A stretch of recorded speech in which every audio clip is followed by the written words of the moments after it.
Sudah terlihat ya, teman-teman semua ya. Malam ini saya coba sharing terkait creating sustainable bisnis, bagaimana bisnis bisa bertumbuh ya, sustain, minimal harus bertahan lah ya, kita bisa bertahan. Karena kita lihat, kalau kita lihat, sorry. Oke, sebelumnya saya perkenalkan diri dulu ya. Nama saya Vindi Wong. Jabatan saya founder and CEO Perkasa Land Group, teman-teman.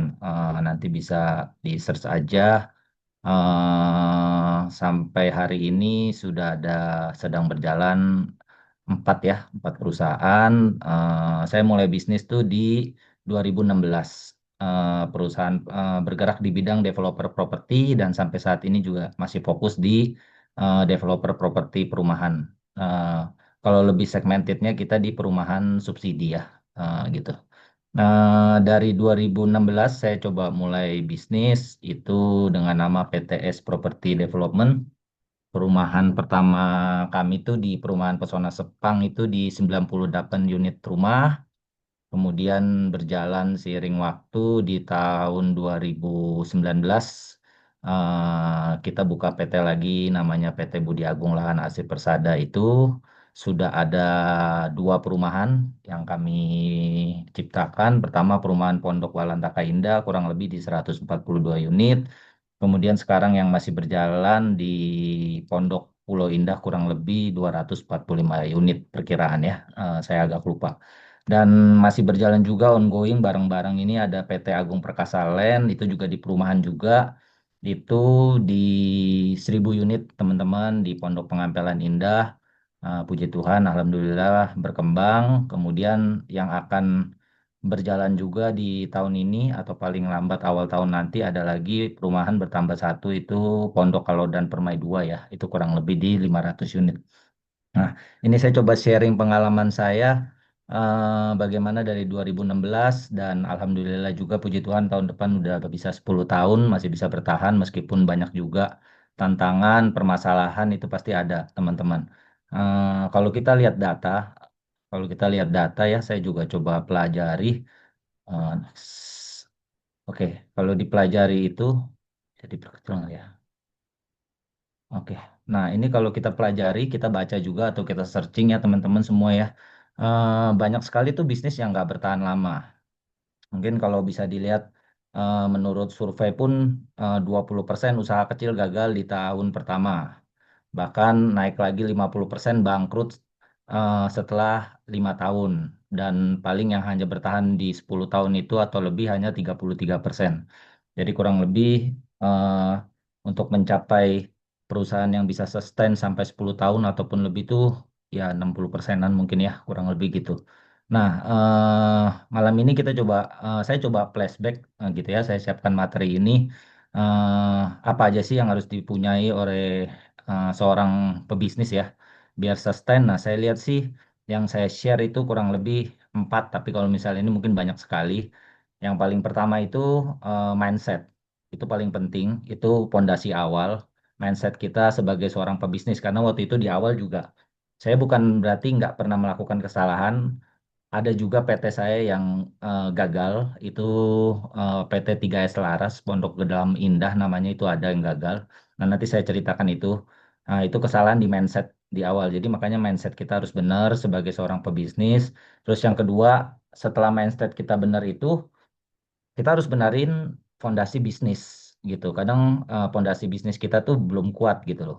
Mindsetnya sudah benar, tapi fondasi bisnisnya nggak kuat. Nah, itu juga yang menyebabkan bisnis kita nggak sustain gitu. Selanjutnya adaptasi dan inovasi itu juga harus kita lakukan. Selanjutnya bisnis yang baru dapat yang berkelanjutan.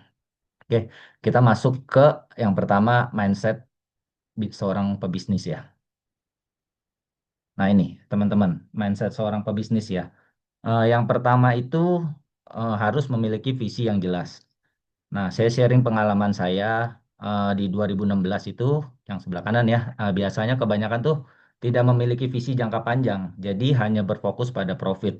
Nah, jujur, jadi waktu itu awal 2016 saya mulai bisnis ya, Sebelumnya saya kerja sama orang itu 3 tahun, terus saya merasa sudah bisa, akhirnya saya memutuskan, oke lah saya buka sendiri. Tapi waktu itu ketika buka perusahaan sendiri itu, eh, di pikiran saya bukan membangun bisnis bisnis ini untuk jangka panjang, tapi saya berpikir daripada saya kerja sama orang hanya digaji gitu ya. Nah, saya mendingan buka bisnis dan saya dapat untung gitu. Makanya di sini saya dalam kurung biasa kebanyakan hanya berfokus pada profit.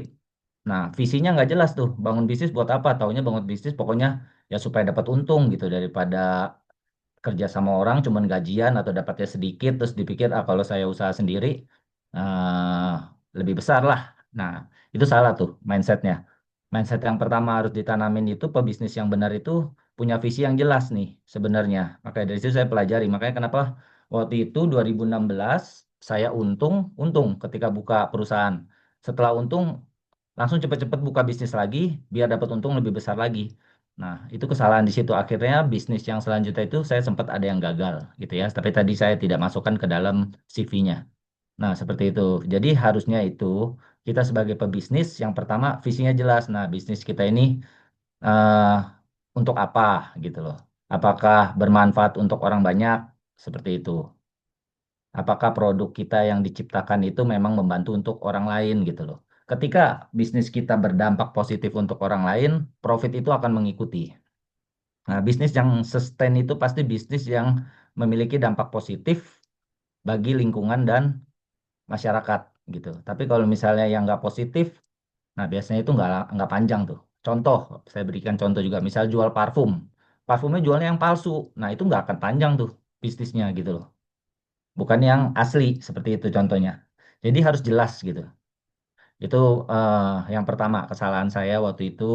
Nah, mungkin kita sama-sama belajar. Jadi harus memiliki visi yang jelas nih sebelum kita bangun bisnis atau bangun usaha. Sebenarnya apa sih gitu? Kita bangun usaha sih mau apa? Ya, mau untung pasti ya mau untung. Tapi selain untung itu apa gitu? Positifnya yang lain apa untuk lingkungan atau untuk masyarakat atau untuk pasar atau untuk negara gitu.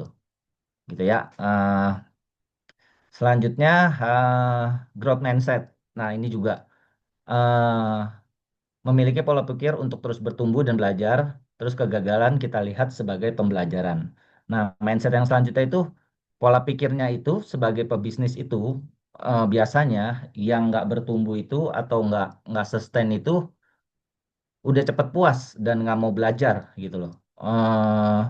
Biasanya pemimpinnya ya atau pemilik bisnisnya itu nggak mau belajar gitu. Nah, ini saya jelaskan juga growth mindset ini waktu saya memulai bisnis itu awal 2016 itu saya masih lulusan SMA. Kayak masih lulusan SMA, saya cuman pandai di sales and marketing gitu ya. Nah, ketika itu nggak ngerti tuh laba rugi apa, neraca itu apa. Saya nggak bisa itu belajar cash flow itu apa. Cuman bisa ya udahlah. Kalau jualan tuh uang masuk, modal berapa, kurangin berarti profit sekian gitu. Nggak ngerti itu aset apa itu nggak ngerti. Nah itu ya.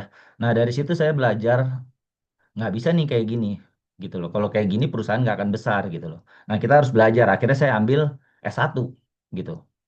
Itu udah bisnis saya udah di berjalan saya lupa 3 tahun atau 4 tahun lah gitu loh. Nah itu kita saya ambil S1 padahal kalau misalnya itu ya nggak usah lah gitu kan sebenarnya ngapain gitu bisnis udah jalan mikirnya mungkin seperti itu. Nah itu yang harus ditanami sebagai seorang pebisnis. Kadang kita udah enak di level nyaman dan kita nggak mau belajar lagi gitu.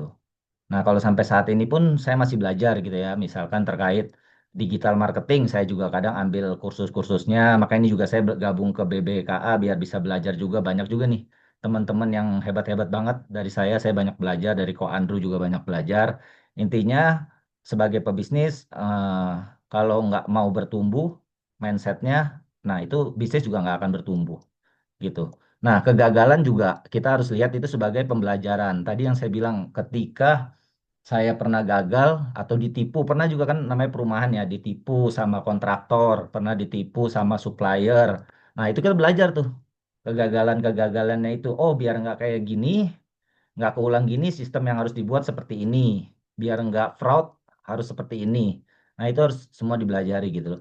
Jadi kadang orang berpikir mungkin bangun bisnis gampang atau apa, ternyata enggak gitu teman-teman. Kalau saya pikir itu enggak, karena kita belajar tuh semua. Kalau dulu saya kerja sama orang kan cuman di divisi marketing waktu itu, marketing properti. Nah, ketika buka bisnis sendiri, finance pun kita harus pelajari, HR pun kita harus pelajari, projectnya juga bikin rumah juga harus kita pelajari, akhirnya harus belajar semua gitu loh, gitu. Nah, intinya harus terus belajar lah. Nah, saya senang nih teman-teman bisa gabung ke BBKA ya.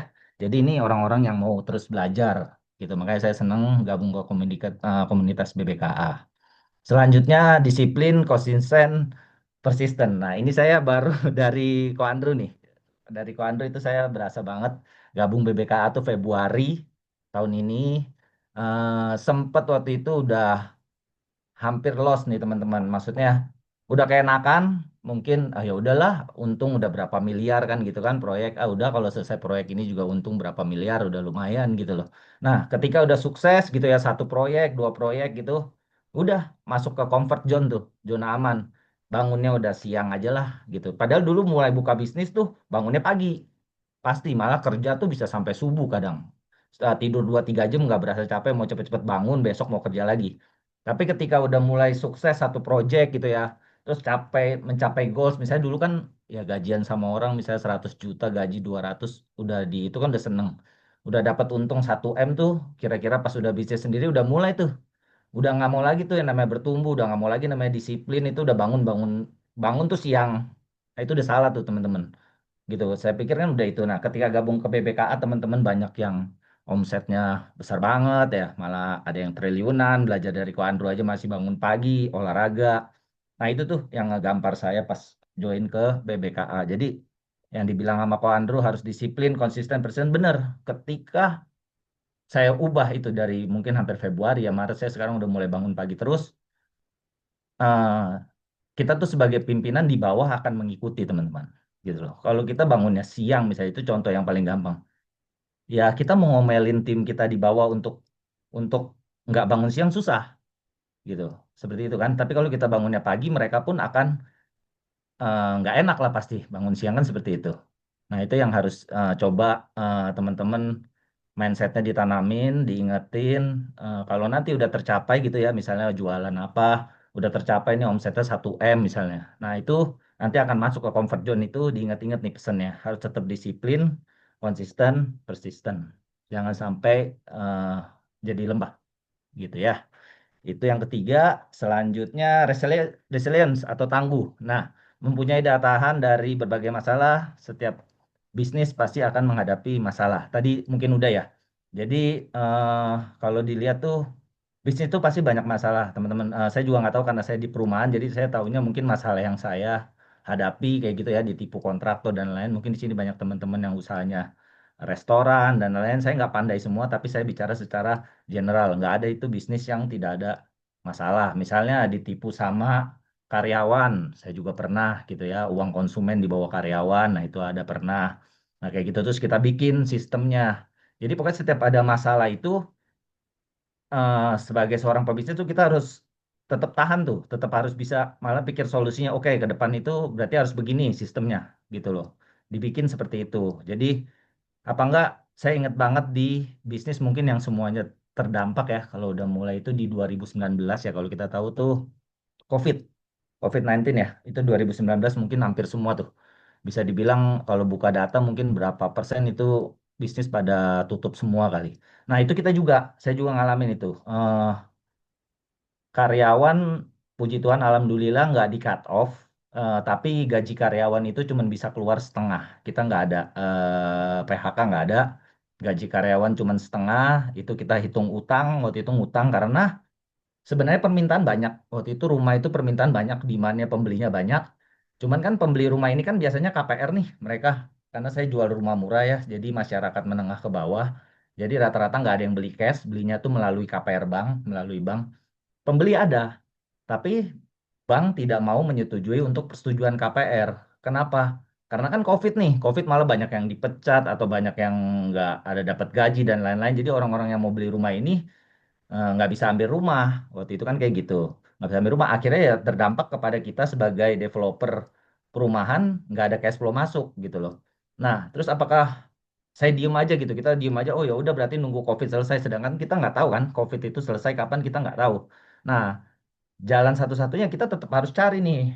tetap berusaha gitu. Oh, oke, bank ini nggak bisa, misalnya kita sebut bank A nggak bisa, saya nggak sebut ini ya.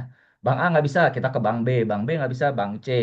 Nah, akhirnya ketemu waktu itu ada salah satu bank mau membantu, bisa gitu loh. Akhirnya kita tetap dapat cash flow sedikit-sedikit lah untuk gajian dan tidak seperti banyak juga teman-teman yang akhirnya harus tutup gitu loh. Harus tutup, ada juga teman yang harus PHK karyawan kayak gitu ya. Nah, itu yang saya bilang pengusaha itu harus tangguh gitu loh. Masalah itu pasti ada dan kita hadapi gitu. Gitu. Puji Tuhan kita bisa melewati COVID lah gitu. Dan juga yang terakhir ya, itu terkait integritas atau jaga reputasi, teman-teman. Nah, ini penting banget. Reputasi, integritas itu harus harus dijaga, kunci keberhasilan jangka panjang sebuah bisnis. Nah, ini mindset yang harus ditanam. Beruntung juga saya waktu masuk ke sebuah organisasi gitu ya. Nah, saya selalu diajari integritas ataupun ya jaga reputasi. Jadi teman-teman percaya sama saya udah ngalamin. Jadi gini, integritas itu, reputasi itu dibentuk seiring waktu. Jadi waktu saya memulai bisnis 2016 ya, kita belum ada reputasi nih. Pasti kan baru mulai nih, project belum ada. Nah, eh, waktu kita mau melakukan peminjaman bank, misalkan modal kerja, itu bank akan takut teman-teman. Bank akan takut, ini siapa? Siapa lu gitu kan, baru mulai usaha, terus mau pinjem uang gitu loh. Project pertama aja belum tentu, belum pernah ada sama sekali. Nanti kalau dipinjemin nih, kita bantu modal kerja berhasil nggak kan gitu. Nah itu yang disebutkan reputasi gitu ya. Integritasnya itu belum ada nih di perbankan maupun yang lain gitu kan. Nah ketika kita bisa jaga itu teman-teman, eh, dari kontraktor misalkan kontraktor juga kita mau bangun pasti kan minta DP atau apapun, misalnya kalian beli makanan pasti kan harus belinya ke cash misalnya, ataupun lama-lama tempo DP dulu. Nah ketika sudah integritas terbentuk, reputasi kita terbentuk teman-teman, nah itu semuanya tuh seiring waktu jadi gampang atau smooth, maksudnya gini kayak sekarang aja, karena project saya mungkin udah berapa ya, 8 mungkin atau berapa saya lupa, itu beberapa project perumahan. Nah perbankan yang cari kita, teman-teman. Ketika mereka sudah percaya, mereka yang akan mencari kita untuk menawarkan kita memberikan pinjaman. Padahal kita nggak butuh nih, kita lagi nggak butuh pinjaman, malah kita yang dikejar-kejar. Kalau dulu belum ada project, 3 jam saya nunggu di perbankan itu dicuekin, teman-teman. Nggak mau ditemui sama branch manajernya. Tapi giliran sekarang, lah semua perbankan pasti datang ke kita kalau bisa, ayo dong kerjasama sama kita, ayo dong kerjasama sama kita. Itu terbentuk karena apa? Karena integritas, reputasi yang udah kita bangun. Oh iya, dia berhasil nih, proyek ini berhasil gitu. Produknya kalau dikasih pinjaman modal kerja jadi, perumahannya kalau dipinjamin jadi, nggak mangkrak. Nah itu kan harus dibentuk ya. Nah itu kunci keberhasilan teman-teman. Reputasi harus dijaga gitu, jaga nama lah maksudnya. Begitupun dengan kontraktor. Dengan kontraktor dulu bangun harus cash atau enggak harus DP by progress. Sekarang teman-teman kontraktor karena kita tahu kita pasti bayar, itu rumah dibikin dulu dibangun sampai jadi baru kita bayar. Nah, seperti itu. Mungkin nanti teman-teman juga akan seperti itu. Nah, itu teman-teman untuk terkait dari eh, mindset ya. Kita bicara mindset. Selanjutnya next. Setelah mindset kita sudah ada, 5 ini sudah jelas ya teman-teman. Kita baru masuk ke fondasi bisnis yang kuat gitu loh. Nah, banyak itu pebisnis-pebisnis yang saya bilang pertama tuh kesalahannya ikut-ikutan tren gitu ya. Saya nggak mau sebut apalah, misalkan eh bisnis ini lagi hits, oh ikut franchise ini beli gitu ya. Kita beli, tiba-tiba setahun 2 tahun tutup gitu, ya kan? Nah itu tuh yang kayak gitu-gitu salah tuh. Pondasi bisnisnya harus kuat. Terus pebisnis yang ingin cepat besar. Nah ini saya pernah yang saya bilang waktu itu udah untung project ini nggak ada visi jelas, tiba-tiba ya udah buka lagi di sini gitu, main asal buka-buka nggak ada perhitungan, akhirnya tutup. Jadi kalau ingin cepat besar juga itu salah teman-teman. Yang paling pertama itu pondasinya teman-teman. Nah, jadi bangun bisnis itu sebenarnya seperti bangun rumah atau apartemen kalau saya bilang ya. Kalau pondasinya nggak kuat, roboh teman-teman. Gitu. Roboh. Jadi yang pertama itu pondasinya harus kuat. Nah, pondasinya seperti apa sih? Saya rangkum coba 4 ya teman-teman ya. Ini saya rangkum 4. Pertama itu bisnis atau produk kita harus menjadi problem solving bagi masyarakat atau market. Tadi yang saya bilang, eh, yang di awal tadi, ketika kita bisnis itu profit iya teman-teman, jujur kita cari profit, tapi coba analisis bisnis yang mau kita buat ini atau yang mau kita jalankan ini problem solving nggak nih bagi masyarakat atau bagi market gitu loh. Nah, kalau saya gitu ya, ini cerita bisnis kami ya, bisnis saya itu eh, ketika saya pelajari dan berjalan, saya lihat data nih, ternyata kan saya main di rumah subsidi, di rumah subsidi teman-teman. Nah, saya main di rumah subsidi. Nah, saya lihat di Indonesia itu kebutuhan rumah sama pertumbuhan penduduk itu nggak rata, teman-teman. Nggak rata. Jadi, supply and demand-nya itu selalu terjadi backlog. Di sini ada ya, backlog ini ya, perumahan kalau teman-teman bisa baca ya. Jadi, pertumbuhannya lebih cepat dibanding kebutuhan rumahnya lebih tinggi dibanding supply-nya yang ada. Makanya di Indonesia itu eh kita tahu dari zaman Pak Jokowi pun ada itu kalau teman-teman tahu program 1 juta rumah gitu ya. Terus habis itu Pak Prabowo sekarang melanjutkan namanya program 3 juta rumah.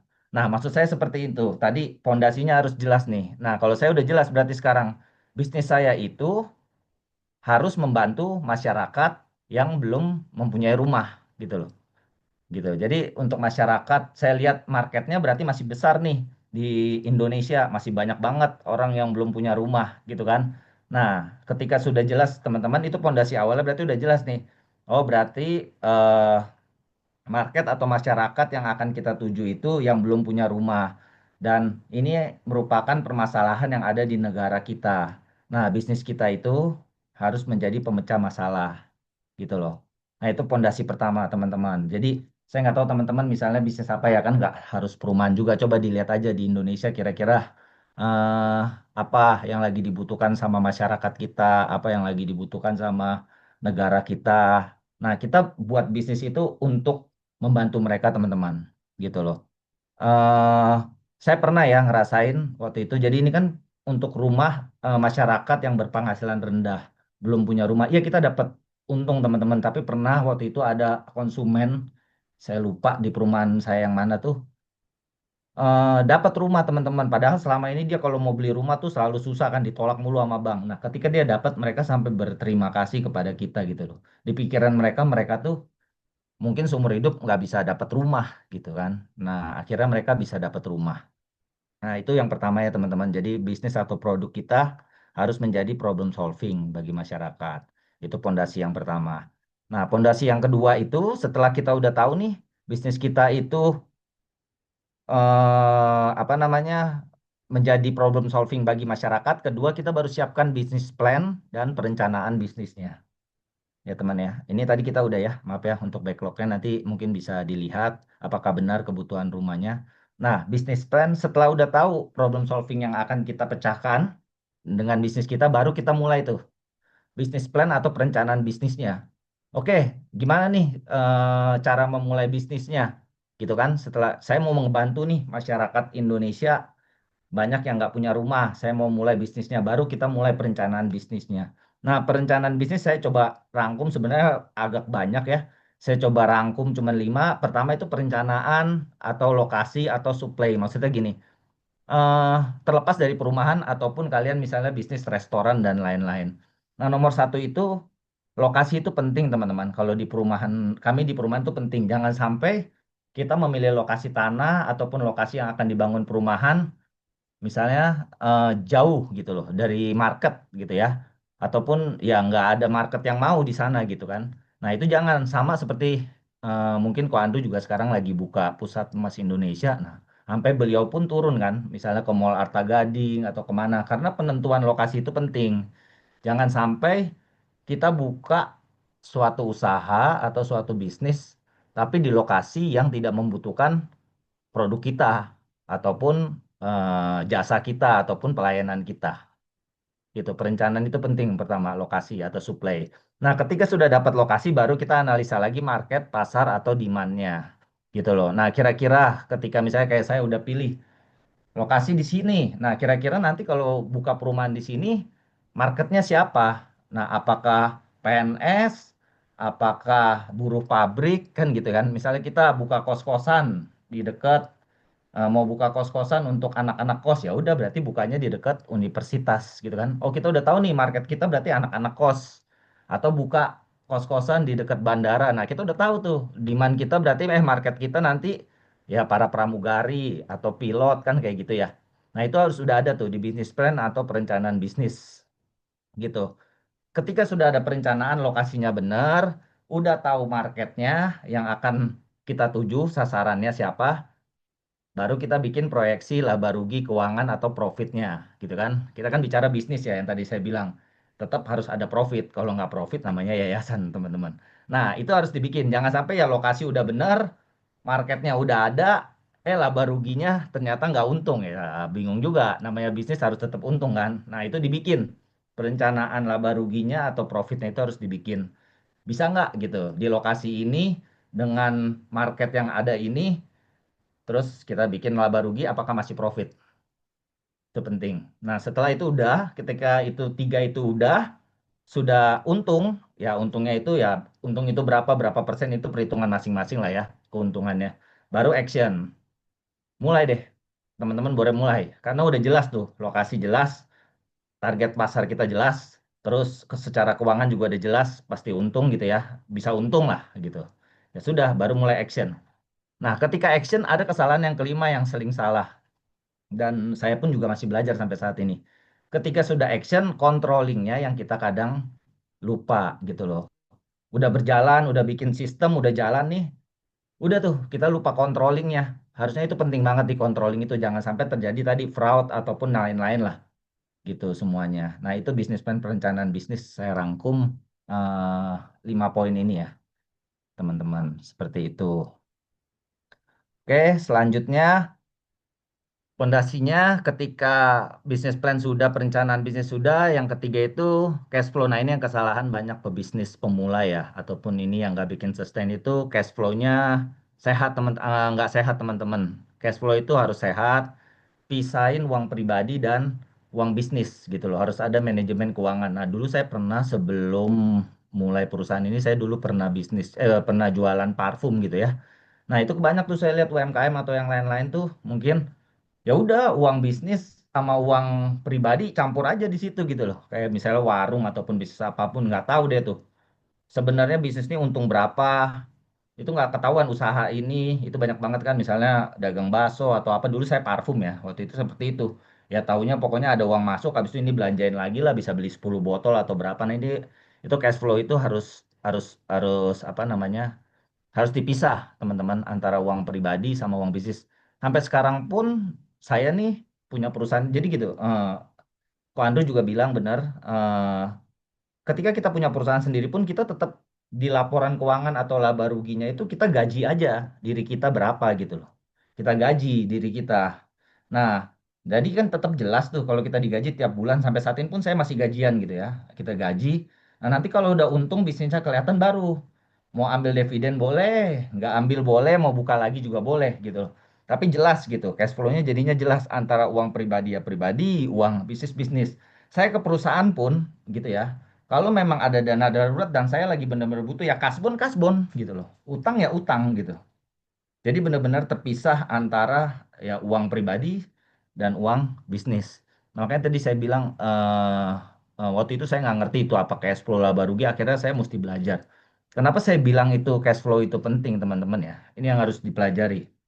Saya juga belajar bisnis itu kalau nggak profit nggak apa-apa teman-teman. Kalau nggak profit, misal modal kita 100 gitu ya. Misalnya modal kita 100 juta. Bulan ini rugi di laba rugi 10 juta. Nah, itu masih ada 90 juta tuh teman-teman. Uang kita itu laba rugi masih ada 90 juta. Nah, yang bahaya itu modal nggak ada cash flow. Yang masalah itu nggak ada cash flow. Misalnya laba rugi modal kita 100, ya kan? Habis itu ruginya 10 juta. Sisa 90 juta. Tapi 90 juta dibeli semua buat modal misalkan buat modal aset gitu ya habis nih buat gaji karyawan nggak bisa buat bayar listrik nggak bisa nah itu mati makanya saya pernah belajar itu bisnis tuh nggak profit nggak apa-apa tapi cash flow-nya tetap kejaga karena cash flow itu kalau di dalam di manusia ya itu aliran darah teman-teman aliran darah kita jangan sampai benar-benar nol gitu loh Nah, itu mati pasti bisnis kita kalau misalnya sampai nol gitu. Apalagi saya yang di developer perumahan itu perputaran uangnya tuh eh ya cepet banget ya, banyak banget pengeluarannya gitu. Nah, itu ya teman-teman untuk cash flow nanti dijaga gitu. Ya jangan sampai berhenti lah ataupun sampai minus. Oke, yang terakhir udah tiga. Yang terakhir itu ya, tim yang solid, percaya dengan visi perusahaan dan dapat tumbuh bersama. Nah, teman-teman ini yang masih sampai hari ini saya lakukan juga. Saya belum besar banget perusahaannya, tapi mudah-mudahan dapat terus sustain dan bertumbuh. Nah, ketika saya pelajari teman-teman, nanti mungkin teman-teman juga akan merasakan. Saya juga pernah bertanya sama Ko Andrew dan Ko Andrew juga menyampaikan dan teman-teman yang lain juga pernah bertanya. Itu kekurangan kita atau kebutuhan kita selanjutnya, tantangan kita selanjutnya tim, teman-teman. Ketika semua udah berjalan, tadi sistem udah, cash flow bagus dan lain-lain, kita mau naik ke tingkat yang lebih tinggi tuh, kita kekurangan SDM, teman-teman. Tim yang solid itu tuh harus dicari ataupun kita bentuk. Kalau kita bentuk dari awal berarti butuh waktu untuk dilatih, untuk di training dan percaya sama visi kita gitu loh. Karena bisnis kita tuh nggak akan kuat ataupun nggak bisa sustain kalau kita terus kan yang jalanin gitu loh. Kemampuan kita berapa banyak sih? Tangan kita cuma dua, waktu kita juga 24 jam, sama-sama manusia nggak ada yang waktunya 50 jam tuh nggak ada. Nah, kita butuh tim tuh yang loyal lah, percaya kalau misalnya perusahaan kita itu grow gitu loh, kita bisa tumbuh bareng-bareng gitu.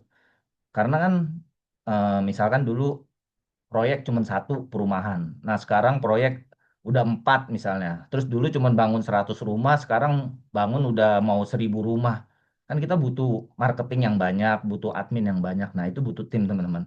Nah, kesulitannya sih itu rata-rata, teman-teman. Nah, kalau empat ini udah kita pegang, itu pondasi kita udah kuat banget gitu loh. Tim udah kita pegang itu juga udah sevisi semua. Nah, saya rasa sih itu pondasi bisnis sudah kuat, udah enak banget untuk nge-grow-nya terus, untuk sustain terus itu enak. Gitu. Jangan sampai terjadi turnover karyawan ya, apalagi karyawan yang udah lama gitu. Kalau bisa tetap kita keep, bisa ajak makan bareng kalau Kak Andrew bilang tuh satu garis di bawah kita itu kalau bisa tuh dekat sama kita gitu. Karena nanti di garis-garis yang ke bawah teman-teman ini kita bicara tim ya udah di level kayak sekarang marketing aja saya udah nggak kenal. Karyawan mungkin sekarang seratusan lebih ya, 150. Paling saya kenal hanya beberapa teman-teman gitu yang udah lama. Mungkin ada yang 5 tahun, ada yang udah 7 tahun. Tapi kalau yang baru-baru tuh kita udah mulai nggak kenal nanti gitu loh. Nah itu yang harus tetap dijaga ya gitu. Nah kalau saya nggak ada tim-tim yang solid yang 5 tahun, yang udah 7 tahun, nah itu susah gitu. Bagaimana mau sustain? Baru jalan misalnya udah ikut kita 3 tahun dia resign, matilah kita nggak ada tim. Makanya tim itu bisa dibilang aset ya, aset lah. Bentuk mereka seperti keluarga. Kalau saya sih sama karyawan-karyawan sebisa mungkin deket lah gitu. Kultur yang saya bangun juga nggak ada gap kayak direktur sama marketing atau sama ini agak segan, nggak. Kita kadang bercanda-bercanda kayak gitu. Itu ya teman-teman. Jadi pondasinya kalau udah kuat 4 buat saya. Problem solving, produknya, bisnis plan-nya harus benar, cash flow-nya harus benar, manajemen keuangannya, sama punya tim yang solid. Nah itu udah kuat tuh bisnis kita tuh gitu. Oke, next. Nah, ini teman-teman, yang ketiga untuk tetap sustain. Kalau 4 tadi udah, ini yang selanjutnya harus dilakukan. Aduh, sorry. Nah, bisnis yang selalu adaptif dan inovatif. Nah, bisnis yang harus selalu mampu beradaptasi dan menyesuaikan perubahan pasar, teman-teman. 4 tadi udah, nanti pas berjalan bisnis, kalian pasti akan merasakan tuh eh inovasi apa kompetitor makin banyak gitu ya, kompetitor makin banyak, terus permintaan pasar juga berubah-berubah gitu. Nah, itu kita harus tetap bisa adaptasi dan inovasi. Dari sisi apa? Pertama produk, makanya. Makanya banyak juga kan bisnis yang mati gini. Kalau kita lihat ya, dulu Kodak apa sih itu? Kamera, kamera yang belum digital, akhirnya mati. Sekarang pindah ke kamera yang harus digital gitu kan. Nah, itu harus inovasi terus. Dulu apa? Salah satu brand lah, Nokia ya kita sebutnya nggak apa-apa Nokia, semua pasti mikirnya dulu nggak ada yang bisa ngalahin tuh Nokia gitu ya. Tiba-tiba muncul Samsung atau Apple sekarang udah ganti kan gitu. Udah pakai digital. Nah, Sama, begitupun bisnis kita. Bisnis kita itu yang pertama produk atau pelayanan. Nah, produk itu harus selalu upgrade dan diperbarui lebih baik secara berkelanjutan. Saya kasih contoh ya, produk saya ya. Tadi saya udah siapkan. Nah, ini teman-teman ya. Ini 2016 nih. Kalau kalian lihat yang paling kiri ini namanya Perumahan Pesona Sepang. Dulu kami mulai kayak gini nih. Jualan tuh rumahnya bentuknya seperti ini, jalanannya belum jadi, kayak gitu loh. Seadanya aja waktu itu. Nah, 2019. Nah, kita udah mulai rubah tuh. Bentuknya udah mulai coba kita rubah. Dulu mungkin pakai kayu nih ininya. Kusennya ini udah pakai aluminium. Nah, kita usahakan sekarang jalanannya udah jadi gitu ya. Dulu di sini jalan Pak masih tanah nih. Nah, ini udah jalanan jadi. Nah, kita perbarui terus teman-teman produknya gitu loh, sesuai permintaan pasar. Karena kalau kita nggak upgrade terus, kita akan kalah dengan saingan. Saingan kita, saya bicara dari sisi rumah, saya nggak tahu mungkin dari sisi yang produk-produk lain ya, gitu. Nah, ini perumahan kita di Pondok Kalodran seperti ini. Terus kita upgrade lagi ini di Pondok Pulo, ini di Pondok Pengampelan, dan ini yang terakhir yang akan kita launching di Pondok Kalodran 2. Ini kita bikin seperti ini nanti, gitu teman-teman. Nah, itu selalu kita coba upgrade dari sisi produk. Misalkan nggak harus yang terlalu bagaimana gitu, misalnya dari sisi bungkusan, misalnya kita jualan tempe gitu ya, kita jualan tempe tadinya bungkusnya cuma plastik putih, ya coba plastiknya jadi ada warnanya atau kita bikin yang ada kartunnya dan lain-lain. Nah, seperti itu, jadi produk itu harus selalu diinovasikan, diadaptasi teman-teman. Kalau enggak pasti bisnisnya nggak akan sustain gitu, pasti saya jamin kalah dengan pasar. Itu yang pertama. Terus selanjutnya promosinya juga itu juga harus mengikuti perkembangan zaman. Dulu saya ingat, saya coba sharing di 2016 waktu yang Pesona Sepang ini 2016 belum kayak sekarang tuh. TikTok Live, IG Ads gitu ya, FB Ads, nah gitu kan. Enggak, dulu waktu kita 2016 jualannya itu saya ingat banget sampai malam tuh saya pasangin bambu tengah jalan tuh, umbul-umbul. Terus pasangin banner tuh melintang jalan raya, tiang listrik ketemu tiang listrik saya pasang gitu. Melintang di jalan raya offline, pokoknya konvensional semua tuh dulu. Gitu kan, petunjuk arah. Nah, makin ke sini ketika kita track itu berpindah teman-teman. Ketika track di sisi sales, ternyata penjualan itu banyak di digital, teman-teman. Gitu. Mungkin kalau kita budgeting konvensional dengan digital itu untuk digital tuh mungkin 70% ya kayaknya gitu loh. Kita udah pakai ya IG Ads, terus udah pakai konten kreator pun sekarang gitu ya, terus digital ads agency gitu. Konvensionalnya udah agak dikurangin. Nah, itu kita harus adaptasi teman-teman. Kalau kita nggak mau belajar, misalnya saya nggak mau belajar gitu ya, dari 2016 sampai sekarang 2025, nggak usah udah pakai umbul-umbul aja, udah pakai banner aja, nggak usah itu digital promosinya, pasti udah selesai bisnis saya sih. Bisnis saya udah selesai pasti, gitu teman-teman. Nah, itu harus dicoba diubah.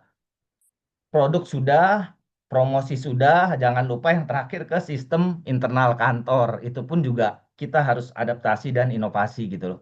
Untuk terjadi tadi, untuk menghindari fraud dan lain-lain. Dulu mungkin absensi masih pakai ceklok-ceklok tuh di itu kalau tahu. Nah, sekarang udah absensi finger, dari finger sekarang udah beralih ke face gitu ya.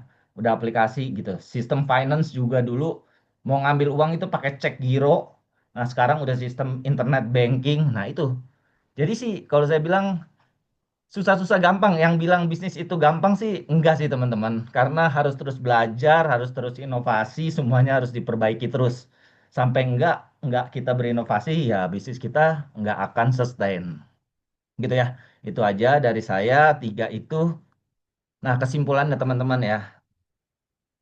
Oke. Kesimpulannya teman-teman ya, untuk bisnis yang sustain dan berkelanjutan itu, tadi teman-teman. Bisnis yang harus menjadi problem solving bagi masyarakat dan market, terus bisnis yang berdampak positif bagi lingkungan dan internal perusahaan. Jadi ini yang nomor dua, internal perusahaan. Jadi gini, kita jangan berpikir hanya produk kita hanya untuk positif bagi masyarakat dan lingkungan, tapi kadang saya juga berpikir, ini bisnis yang kita bangun nih, ini banyak tim kita, karyawan kita yang juga bergantung pada bisnis kita, teman-teman. Gitu loh. Jangan kita sebagai pimpinan juga ego. tadi kalau kita nggak bertumbuh, bisnis kita nggak bertumbuh ya karyawan kita juga segitu-gitu aja kan. Misalnya kita cuma bisa gaji 3 juta. Kalau bisnis kita nggak makin besar, ya kita cuman karyawan kita cuma bisa gaji ya 3 juta aja gitu kan. Nah, bisnisnya kita tuh harus berdampak bagi lingkungan di luar sama di internal kantor. Kalau bisnis kita makin besar, mungkin yang udah lama-lama ikut kita kan mungkin kita bisa kasih promosi, bisa kasih salary yang lebih gitu loh. Nah, itu yang lagi saya bangun juga gitu ya. Terus yang ketiga, bisnis yang dijalankan dengan menjaga reputasi dan integritas. Itu udah saya jelaskan juga ya tadi ya teman-teman. Ketika bisnis kita sudah dipercaya, reputasi udah oke, ya itu justru orang-orang yang akan mencari kita, teman-teman, gitu loh. Kalau bisnis sudah dipercaya, brandingnya udah bagus, kayaknya promosinya nggak usah terlalu jor-joran, orang yang mau beli produk kita juga kan. Kita yang cari-cari jasa sama pelayanan kita gitu ya. Nah, yang terakhir, bisnis yang dibuat tidak hanya untuk tujuan jangka pendek, tapi untuk tujuan jangka panjang. Itu ya teman-teman ya tadi yang saya bilang di awal saya cuma memikirkan ya udah yang penting untung gitu, profit buat kita dapat berapa-berapa, tapi nggak seperti itu. Sekarang saya udah berpikir, oh bisnis saya ini buat ngebantu masyarakat Indonesia nih masih banyak banget tuh, 22 koma berapa, 22 juta jiwa ya kalau nggak salah. Masih banyak banget yang butuh rumah gitu loh. Nah, ya profit akan mengikuti teman-teman ketika kita bisa bantu masyarakat yang membutuhkan yang kesulitan gitu loh dengan produk kita.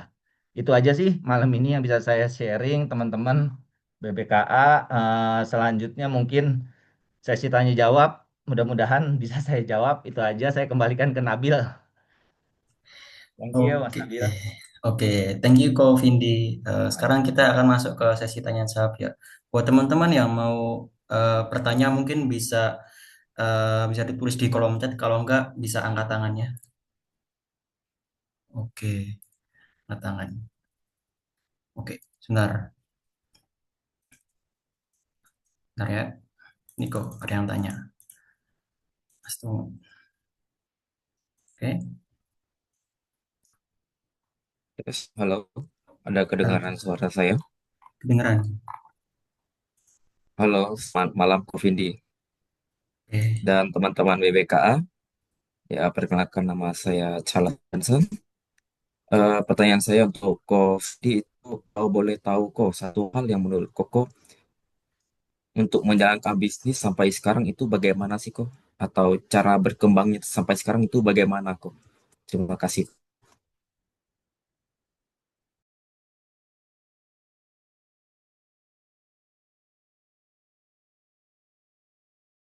Unmute nih. Oke, sorry tadi nggak nggak bisa di unmute. eh dengan siapa tadi? Charles ya? Untuk nah, menjalankan iya Ko. bisnis sampai dengan sekarang gitu ya pertanyaannya ya. Iya, Iya benar. eh, kalau tadi Charles yang saya bilang ya untuk menjalankan bisnis bisa bertahan sampai sekarang, poin-poin tadi yang tadi saya udah sampaikan ya, Charles. Kurang lebih pertama itu ketika bangun bisnis itu produk atau jasa yang kita berikan atau kita mau tawarkan ke market itu merupakan problem solving nggak gitu loh, pemecah masalah nggak, jangan sampai produk kita itu eh, nggak positif bagi lingkungan gitu, malah penambah masalah tadi yang saya bilang gitu ya, misalnya produknya apa gitu. Nah seperti itu. Nah banyak macam itu sih yang dasar yang paling pertama ya. Kalau untuk bisa berkelanjutan dan sustain, ya tadi banyak banget poin-poinnya yang harus ini, yang harus dijalankan lagi. Nanti PPT-nya bisa saya share gitu. Ada lagi mungkin. Oke, langsung ke pertanyaan selanjutnya ya Ko. Oke, oke, ini dari Bayu Susanto.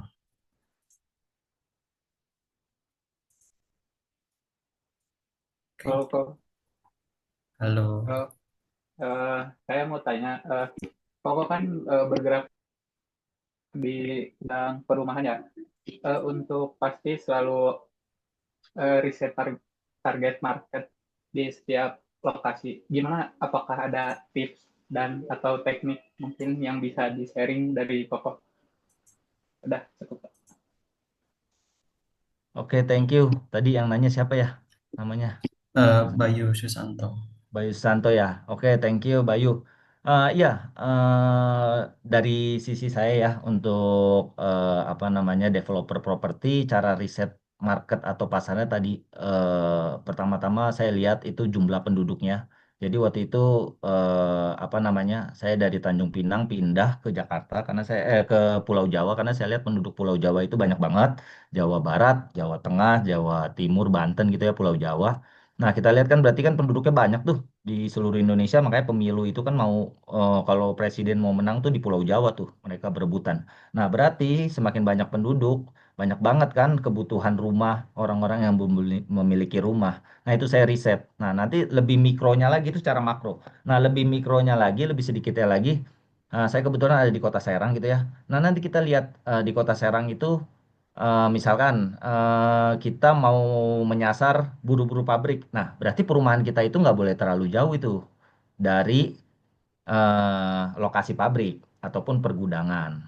Nah gitu, kita coba riset gitu loh. Pabrik-pabrik sebelum di lokasi tanah ini berapa jauh sih jaraknya dari pabrik. Nah saya kadang ngukur dari Google Map, oh dari sini ke pabrik yang ini gitu ya 4 kilo atau itu. Nah gitu, itu misalnya salah satunya. Atau kita mau menyasar di PNS-PNS pekerja di Kota Serang. Ya sudah, nanti dicek itu di Kota Serang tuh PNS-nya ada berapa. Berarti kita bisa nggak bangun perumahan di Kota Serang ataupun di mana. Jadi kita riset data itu kita bisa ambil di Google gitu. Itu sih dari saya. Oke, dari Bayu ada masukan lagi? Udah cukup, Kak. Terima kasih kok. Oke, sukses selalu ya Bayu. Ya, makasih. Oke, oke. Lanjutnya Hanif HTG. Mungkin teman-teman yang mau tanya lagi bisa raise hand ya via Zoom. Halo, selamat malam kok. Suara saya udah aman nggak ya? Aman, aman, aman. Oke, Kak Vindi, thank you so much udah uh, ngasih ilmu di malam hari ini. Saya mau nanya sih kok dari prinsipal Kak Vindi. Ini kan kalau mau start bisnis itu better kita uh, copy dan learn dari bisnis yang udah ada. I mean kayak konsep yang udah ada atau kita bikin produk baru atau bisnis baru. Ini aku mau tanya dari prinsip Kak Vindi sendiri itu proper yang mana kayak gitu sih. Thank you Kak. Oke. Oke. Kalau dari saya ya, Ko Hanif, sebenarnya nggak ada yang salah tadi. Dari yang baru ataupun yang jadi kita bicara mungkin Blue Ocean atau Red Ocean tuh.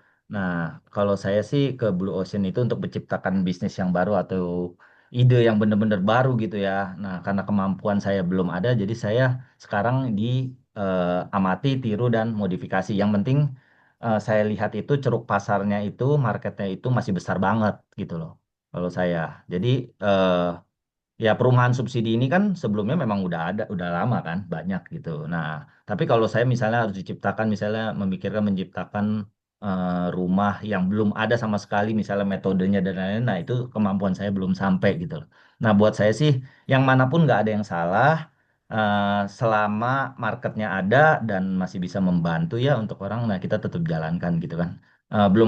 Bukan berarti kan kalau kita nggak menciptakan hal baru, tapi nggak berdampak positif bagi yang lain gitu kan. Meskipun kita sama, tapi kita modifikasi dikit, kita mungkin tahu ya ATM ya, mati, tiru, modifikasi dikit kan nggak jiplak banget. Nah itu kan tetap bisa jalan. Dari saya sih seperti itu Hanif. Oke, Hanif menjawab. Oke, thank you so much, Oke, Kak Vindi, atas inputnya. thank you, thank you. Oke, selanjutnya dari Darwin Wijaya KNZ. Mungkin Kak Darwin bisa open mic. Sip. Ya, sudah Oke, masuk. masuk, Mungkin. masuk. Ya, salam kenal Ko Vindi. Oke. Salam kenal sama-sama S3, SD, SMP, SMA, mulai bisnis. Cuma bedanya Koko akhirnya dapat gelar ya, saya enggak. Yang saya mau tanyakan, Ko Vindi dari lulus SMA ketika memulai bisnis pertama itu kan butuh modal ya. Iya. Ko Vindi kerja, terus saya rasa dengan hasil kerja ya, saya nggak tahu kalau kerja properti itu bisa menghasilkan berapa. Tapi untuk memulai bisnis properti rasanya agak besar ya modal yang dibutuhkan ya. Kira-kira boleh tahu nggak Ko Vindi dapat modal itu emang ada investor atau gimana gitu Ko Vindi? Boleh di-sharing. Boleh. Thank you Ko Ya, Vindi. oke, oke. Ya, pertanyaan yang bagus nih. Ya, itu tadi saya lupa menjelaskan mungkin ya.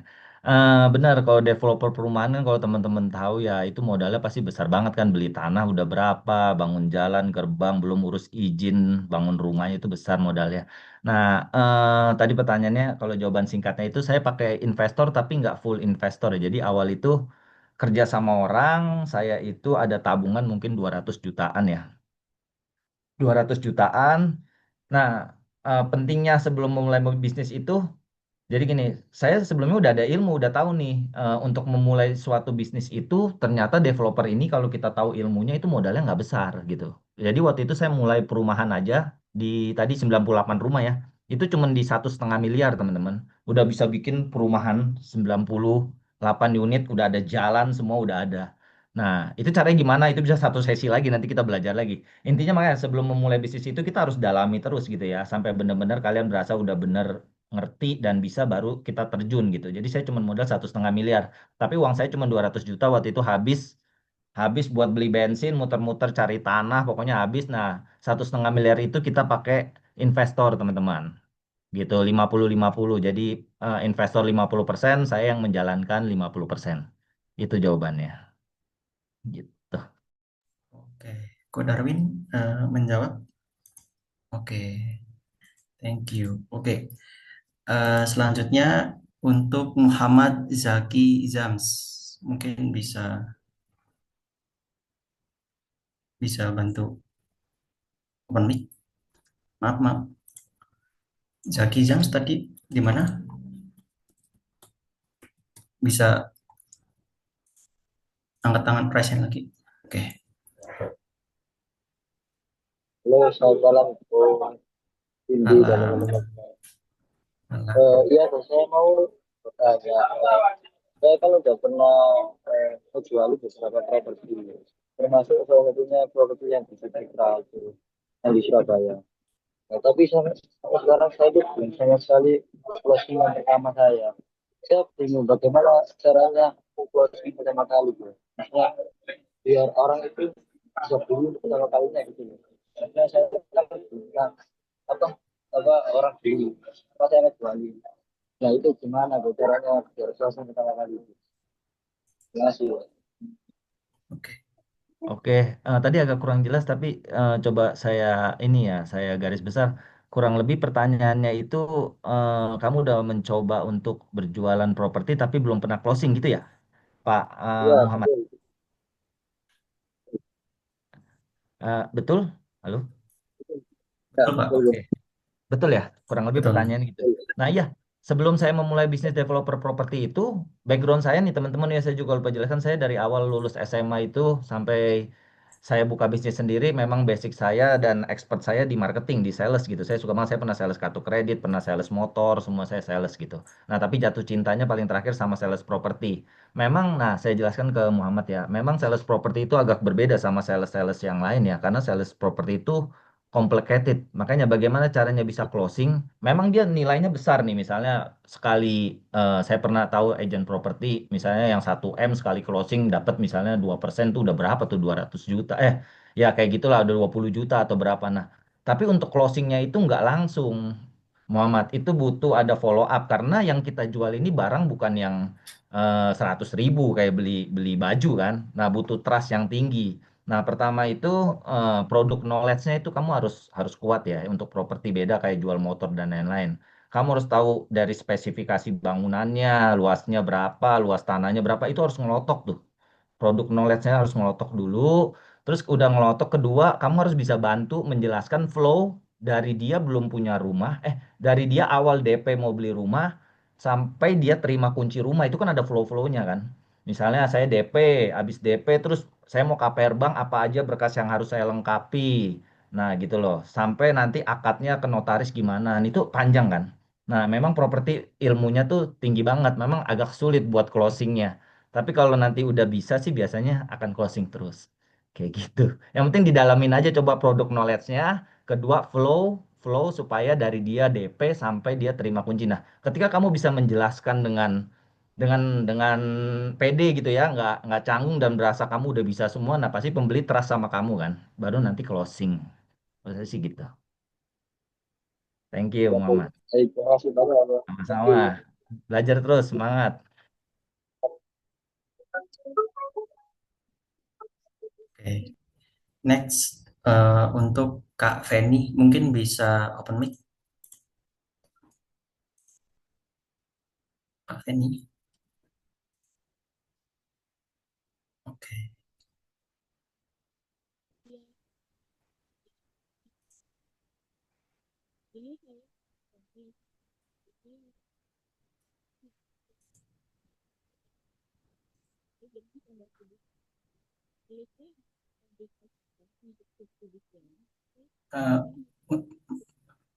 Eh, maaf untuk suaranya Kak Feni bisa diperjelas soalnya peraturan mic-nya kurang kurang jelas mic-nya.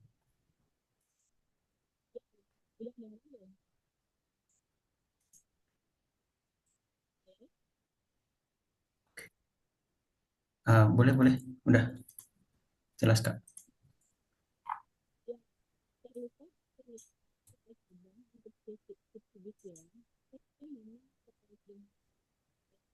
Belum ada suaranya, Pak, Mas Nabil. Iya, permisi Kak Feni. Untuk suaranya apa namanya masih agak kecil. Mungkin bisa disetting di mic-nya. Kalau misal nggak bisa, mungkin bisa lewat kolom chat aja nggak apa-apa.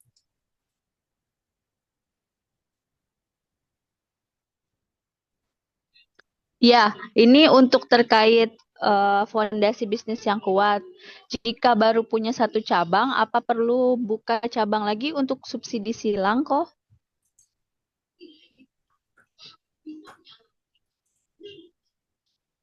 Oke,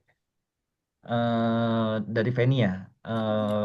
Pertanyaannya apakah kita harus membuka cabang atau enggak gitu ya. Eh, Dilihat dari bisnis yang pertama, Fen, kalau misalkan bisnis pertamanya memang sudah berjalan dan sudah bisa untuk bertambah cabang yang baru, sistem udah terbentuk, SOP udah berjalan, timnya tadi ya, yang terakhir timnya ada ya. Nah, itu boleh buka lagi. Nah gitu. Kadang yang agak susah tuh kalau dari saya ya, misal awal tuh sebelum kan sistem tuh bisa dibentuk lah SOP. Nah timnya itu yang agak susah buat nanti pengaplikasian di cabang berikutnya itu jangan sampai kalau bisa tuh produknya itu malah jadi menurun kualitasnya atau pelayanannya menurun gitu kan. Karena kan yang menjalankan kan SDM-nya berbeda ya. Gitu. Jadi pertanyaan apakah buka lagi atau enggak? Kalau misalkan sudah yang bisnis yang pertama ini di cabang yang pertama sudah tidak bisa diperbesar lagi dan ternyata di kota lain misalkan atau di daerah lain itu membutuhkan dan dilihat ada sistem dan timnya udah siap, gas sih kalau saya bilang gitu Pen. Kak Feni menjawab. Oke, Koko, Ya, terima kasih. thank you. Oke, thank you Kak Feni. Oke, selanjutnya untuk Kak Brian mungkin bisa open mic. Selamat malam. Sebelumnya izin perkenalkan, nama saya Stefanus Brian Artanto, bisa dipanggil Brian. Eh, izin nanya kok, tadi kan dari Covindi sempat ada nge-mention sebelumnya pernah mencoba berbisnis di bidang parfum ya. Nah, kebetulan saya sekarang ini masih kuliah semester 1, tapi juga sedang ngebangun brand parfum. Kalau boleh tahu, kenapa Covindi memutuskan untuk stop di brand parfumnya, terus beralih ke bidang properti ya, Kak. Soalnya saya masih sedikit ragu dengan perkembangan brand parfum saya selama 3 bulan ini kurang lebih kok. Oke, thank you Brian. Iya, eh parfumnya mungkin perbedaannya parfum saya sama kamu kalau kamu kan tadi mungkin bikin sendiri ya atau brand sendiri. Nah kalau saya enggak waktu itu jualan parfum itu saya cuman hanya sebagai ya dibilang reseller yang enggak reseller juga karena saya udah dapat lubang pabrik lubang apa namanya importirnya saya udah dapat tapi yang saya jual tuh barang-barang merek orang lain kayak Bulgari, Aqua, Paris Hilton, Calvin Klein kayak gitu-gitu. Jadi bukan brand saya sendiri dan saya berpikir kalau bukan produk saya sendiri gitu ya, ya kayak waktu itu saya butuh barang ini tiba-tiba nggak ada ataupun dikasih ke yang lain yang resellernya mungkin ngambilnya lebih banyak. Jadi kita agak susah berkembang. Beda kalau misalkan mungkin parfum buatan sendiri gitu ya. Gitu. Tapi ya kalau parfum buatan sendiri ya promosi atau ininya mungkin brandingnya lebih ini ya lebih apa masif ya dibandingkan kalau kemarin saya jual kan brand yang udah terkenal gitu kan. Jadi promosinya nggak terlalu ini. Cuman ya nggak bisa terlalu besar banget saya berpikirnya mungkin waktu itu. Kalau ini makanya saya akhirnya berpindah profesi ke properti. Gitu sih waktu itu, Brian. Oh, oke oke. Tapi kalau menurut Ko Vindi, apakah bidang di bidang parfum ini dapat sustain ke depannya atau enggak ya kok? Mungkin mau tahu pandangan dari Ko Vindi aja gitu. eh Iya, kalau saya bilang sih bisnis itu semuanya ini pandangan saya ya. Apapun sih bisnis bisa sukses ya, asal kita benar totalitas persisten gitu loh ya. Minimal tadi yang kamu bilang bisa panjang atau enggak, ya berapa gitu, cari berapa profitnya atau omsetnya berapa. Kan ada orang yang ya udah 1 M juga udah gitu kan. Saya nggak tahu nih berapa dinilai kamu karena kamu masih di kuliah kan. Tapi yang saya tahu sih selama saya berusaha gitu ya, kita berusaha apalagi saya bekas sales marketing sih jalan aja gitu gitu. Ko Andrew juga sering bilang kan selama benar-benar ditekunin pun ya apapun bisa gitu. Bisa. Nah, tapi yang saya nggak tahu ini kamu bilang tadi itu bisa sustain apa parfumnya mau go internasional atau jadi brand nasional kayak itu. Nah, itu yang apa namanya effortnya lebih lagi ya yang gitu Brian buat saya. Tapi kalau yang buat karena kita masih kuliah, yang penting saya bisa dapat sekian sekian atau gimana. Oke. Atau kamu berpikir nanti akan mau punya pabrik gitu kan, pabrik sendiri. Nah, bisa, kalau buat saya sih nggak ada masalah.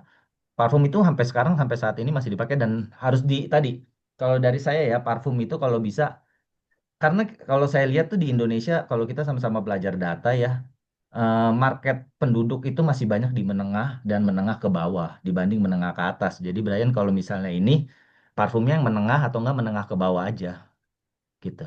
Ya kan, karena ceruk marketnya lebih besar dibanding parfum yang mahal gitu.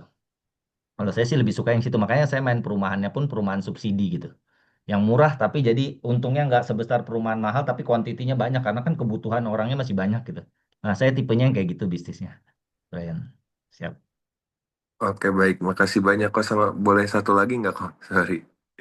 Kira kira-kira dari Ko Vindi ada masukan nggak kok buat anak-anak seumuran saya mungkin yang masih berkuliah atau mau masih mau coba ini itu, baru mau coba berbisnis, masih mau coba banyak pengalaman baru gitu.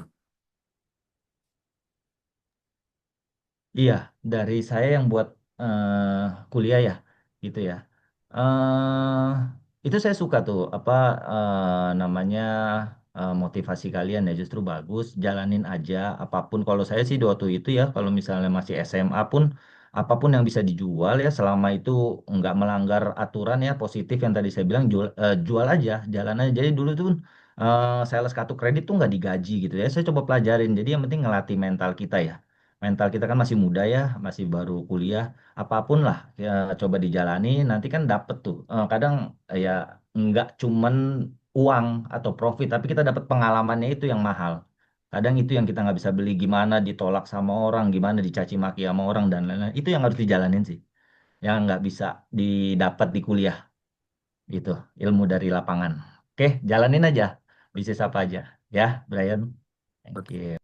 Thank you kok. Thank you, Brian. Oke, selanjutnya dari Vic Firmansyah. Oke, untuk Kak Vic mungkin bisa open mic. Oke, selamat malam semua. Salam kenal. Ya, suara saya jelas ya? Ya jelas, kelihatan, Ya, kedengeran. ya. Terima kasih. Ini kok Cindy mau tanya. Jadi tadi kan disebutkan ada konsep bisnis, perencanaan, cash flow, dan yang keempat mungkin tim ya. Nah ini kita ada sedikit kesulitan di tim ini. Kita melihat bahwa tim yang ada di kita ini kurang optimal gitu ya. Artinya terkait dengan kompetensi, apakah kita harus mengembangkan kompetensi di personil yang sekarang ada, atau kita rekrutmen yang betul-betul sudah mumpuni gitu kok. Itu yang pertama. Yang kedua terkait investor kok. Apakah ketika bisnis kita ada potensi yang cukup baik, apakah relate dengan kita menggandeng investor atau memaksimalkan kapital kita sendiri yang terus digulung kok. Mungkin itu kok. Terima kasih sebelumnya. Oke. Eh, Tadi pertanyaan yang pertama ya, pertanyaan pertama Ya, kalau nggak salah ya, garis besarnya itu memang kesulitan sampai terakhir pun makan bareng Ko Andrew ya, yang teman-teman kita yang omsetnya udah 50M sama pertanyaannya itu kesulitan kita tuh sampai saat ini saya pun masih di SDM gitu loh. Itu yang kesulitan, makanya itu di poin nomor 4 ya, tim yang solid itu yang akan nanti dihadapi ya mungkin ya, udah omset berapa miliar. eh Apakah mencari yang sudah langsung profesional atau yang kita latih dari bawah gitu ya. Nah, sampai saat ini sih saya kalau yang yang langsung profesional ya, yang langsung profesional ini lagi saya coba, mau saya coba juga yang langsung pinter gitu. Cuman kadang saya berpikir tuh nanti kita sebagai business owner ya, kadang berpikir tuh nanti karyawan-karyawan yang lama itu gajinya langsung kelewat gitu loh. Itu makanya saya, nah dari awal sih saya sih sampai saat ini masih mengembangkan potensi orang-orang yang sudah pernah join. Jadi kita coba training gitu ya, kita coba training dan lain-lain, kita coba berikan kesempatan untuk jenjang karir. Tapi kalau sampai memang nggak ada lagi, makanya saya juga kadang mengingatkan dari internal itu, jangan sampai nanti ke depan kalau memang kita udah grow, bertumbuh dan butuh SDM dan kalian memang kompetensinya nggak bisa dinaikkan jenjang karirnya, ya mau nggak mau kita harus tarik dari luar gitu loh. Tapi saat ini saya belum pernah yang benar-benar lebih expert dari luar ya gitu karena ya interview dan lain-lainnya itu yang saya belum belum belum siap lah gitu mungkin. Gitu sih, itu kesulitan kita bersama-sama terkait SDM gitu ya. Nah terus terkait investor, permodalan ya. eh Pertanyaannya tadi gimana ya? Apakah pakai investor atau enggak gitu kan ya? Kurang lebih apa kita menggulung profit yang kita udah ada gitu ya? Nah itu ya, betul. tergantung Pak Firmansyah, strategi bisnis kita seperti bagaimana gitu ya. Eh, jadi kalau memang eh, mau yang nggak terlalu cepat gitu ya, terus nggak terlalu diatur dan lain-lain ya mungkin dari profit kita gulung, kita gulung, kita gulung. Tapi kalau memang nanti ada juga kan saat profitnya belum belum belum cukup nih, tapi ternyata di sana memang ada kebutuhan yang bagus untuk kita buka gitu ya, untuk ini ya berbagi sharing juga nggak ada masalah sebenarnya, berbagi aja gitu, bagi hasil ataupun mencari menggandeng investor gitu ya. Tapi pesan saya seperti itu kalau bisa yang tadi itu balik lagi ke reputasi ya. Jangan sampai usahakan itu minimal minimal ya, nggak boleh rugi lah gitu. Gitu, jangan sampai rugi sama investor biar nama kita tetap terjaga ya gitu. Minimal balik modal ke mereka, jangan sampai rugi gitu. Ya, syukur-syukur harus untung terus gitu. Ya, itu sih dari saya. Siap, Jadi siap apapun kok. boleh, dari profit boleh digulung, mau dari investor kalau memang ini juga boleh. Tapi harus untung. Thank you. Oke, terima kasih kok. Thank you. Terima Oke, kasih ya. thank you Vic. Pak Vic, semangat selalu ya, sukses selalu.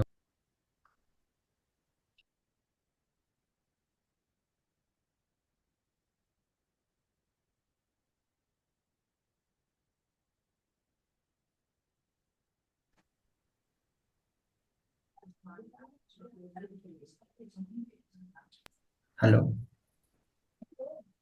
Kak Andris. Halo, selamat malam. Oke, malam. Oke, selamat malam Kopindi dan teman-teman BBKA semuanya. Saya Andres Sauri Arapa, domisili Bogor. Izin bertanya kok.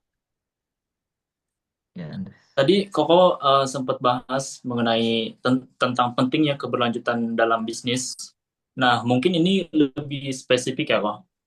Bagaimana menurut Kopindi cara menyeimbangkan antara sustainability value dengan kebutuhan untuk tetap kompetitif di pasar yang serba cepat dan penuh tekanan harga, terutama untuk bisnis kecil yang modalnya masih terbatas, gitu kak. Terima kasih.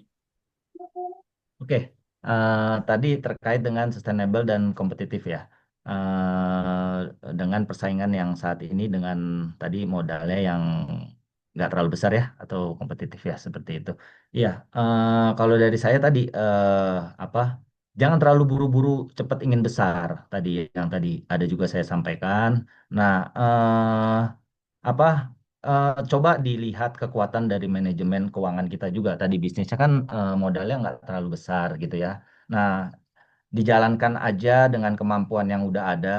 Ini nih yang kebanyakan kadang ya tadi yang saya bilang anak-anak muda atau itu pengen cepet gitu, pengen cepet. Jadi mungkin nanti ambil hutang tadi, terus habis itu tadi mungkin pakai investor misalkan gitu ya. Padahal tadi nggak untung nanti ke depannya akhirnya reputasi terjaga. Nah, untuk modal-modal yang kecil, buat saya jalani dulu, rasakan rasakan persaingan dan kompetitif yang ada di dunia bisnis yang kalian jalani produknya itu. Nah, kembangkannya jangan terlalu cepat gitu. Itu sih dari saya. Apalagi modalnya nggak besar ya gitu. Itu Andris. Santai aja, santai. Bisnis tuh nggak perlombaan juga. Santai aja. Panjang.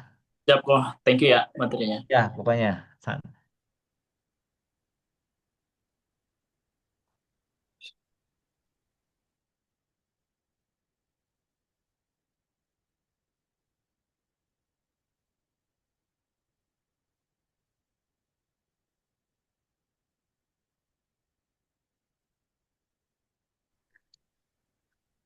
Selamat malam kok.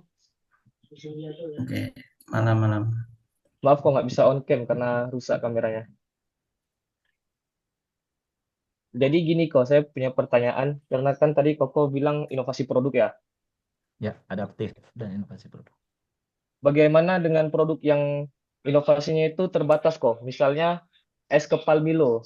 Inovasi es kepal Milo palingan kita lihat cuma tambah susu kental manis, tambah topping sedikit. Itu apakah kita boleh untuk pindah produk atau gimana tuh kok?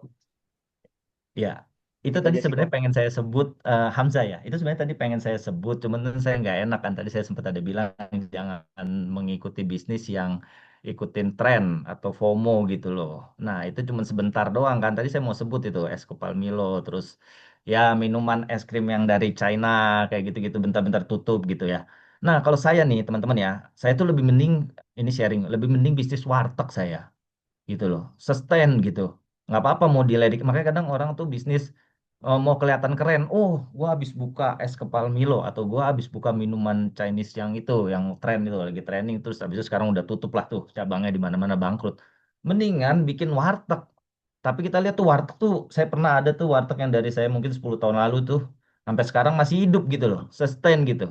Nah, karena dia tahu ya kebutuhan dasar orang itu makan, dan segmentasi marketnya masih banyak di Indonesia, pekerja-pekerja atau satpam dan lain-lain lah, menengah ke bawah itu butuh makan kan, mendingan gitu kan teman-teman. Kalau saya sih nggak lebih ngelihat pride gitu buat buat ke orang-orang, oh ya gue buka bisnis cafe ini terus setahun mati gitu.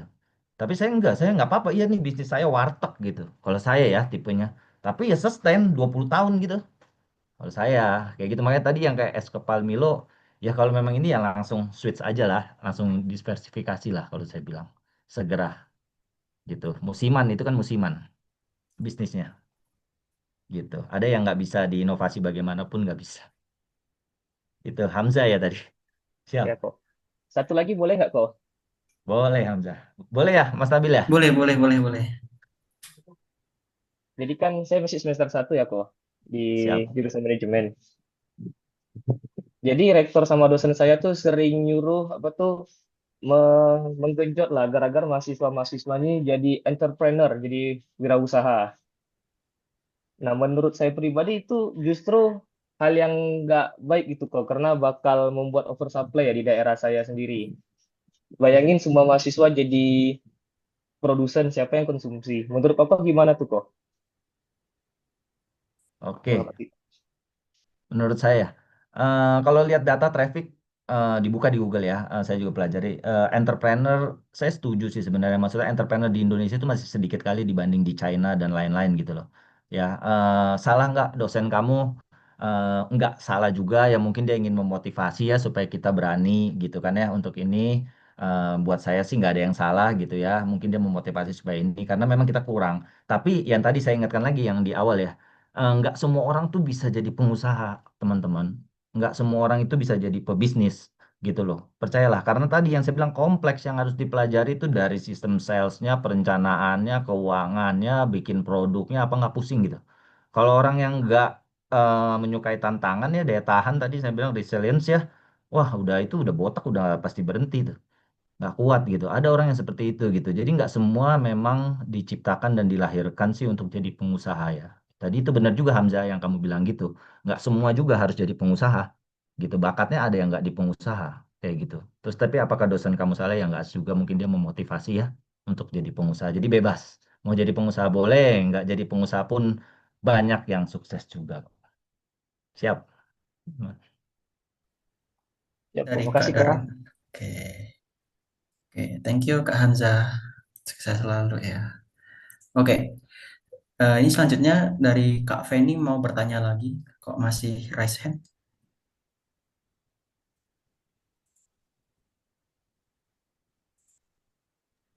Kak Feni mau bertanya lagi? Oke. Ya, mengenai bisnis yang sustain, saya mau tanya, bisnis saya kan saat ini nail art ya. Itu menurut Koko itu sustain nggak kok? Mati saya. Ah, buat saya ya ya sustain lah. Bisa sustain gitu tadi yang balik lagi gitu loh. Kalau nanyain ke saya sih sebenarnya ya, saya kan nggak expert di semua bisnis gitu ya. Cuman ya kalau misalnya udah berbisnis di bisnis itu coba dikulik gitu. Bisnis tadi apa namanya, kuku kan ya, kutek ya kalau nggak salah tadi ya. Betul ya, Feni ya, saya lupa. Nah, itu dicoba di apa dipelajari trennya, selama ini kebutuhannya meningkat atau enggak gitu loh. Hmm, Apa untuk yang bisnis manicure pedicure ya, apa-apa tadi itu, bisnis ya, cewek lagi. betul. Ya, itu Ya. dipelajari aja kan sekarang udah ada ini ya, AI ataupun Google gitu, apalagi bisnis perempuan. Saya yakin sih semua bisnis harusnya bisa sustain lah gitu. Mungkin bisa sustain, yang penting eh, kalau dari saya sih kebutuhan yang pasti sustain dan gampang gitu ya, kita bisnis tuh kebutuhan pokok buat saya ya. Kalau kepercayaan saya, kita berbisnis tuh kebutuhan pokok yang dibutuhkan orang. Misalkan makanan gitu, nasi gitu ya. Nah, orang kalau nggak makan nasi kan pasti makan. Nah, itu kan gampang banget buat bikin sustainnya gitu. Tapi nasinya yang nggak usah yang aneh-aneh banget, yang biasa aja kayak tadi warteg gitu, sustain gitu. Cepet nasi goreng tuh, abang-abang pinggir jalan sustain gitu. Kayak gitu sih. Nah, nail art ya bisa bisa sustain nggak? Bukan berarti, oh kok berarti ini yang nail art nggak akan sustain dong, bukan bisnis pokok ya, nggak juga gitu. Banyak yang bisnis nggak pokok tapi sustain kan, tapi didalami gitu. Gitu, Fan. Oke, thank you kok. Thank you, Ya, Fan. thank you, thank you. Oke, sukses selalu Kak Feni, sukses selalu. Sukses selalu. Oke, selanjutnya untuk Kak Irfan Frame. Bisa open mic Kak. Halo, selamat malam Ko Vindi, Mas Nabil. Oke, malam. Ya, perkenalkan saya Irfan, saya usaha bingkai foto atau figura.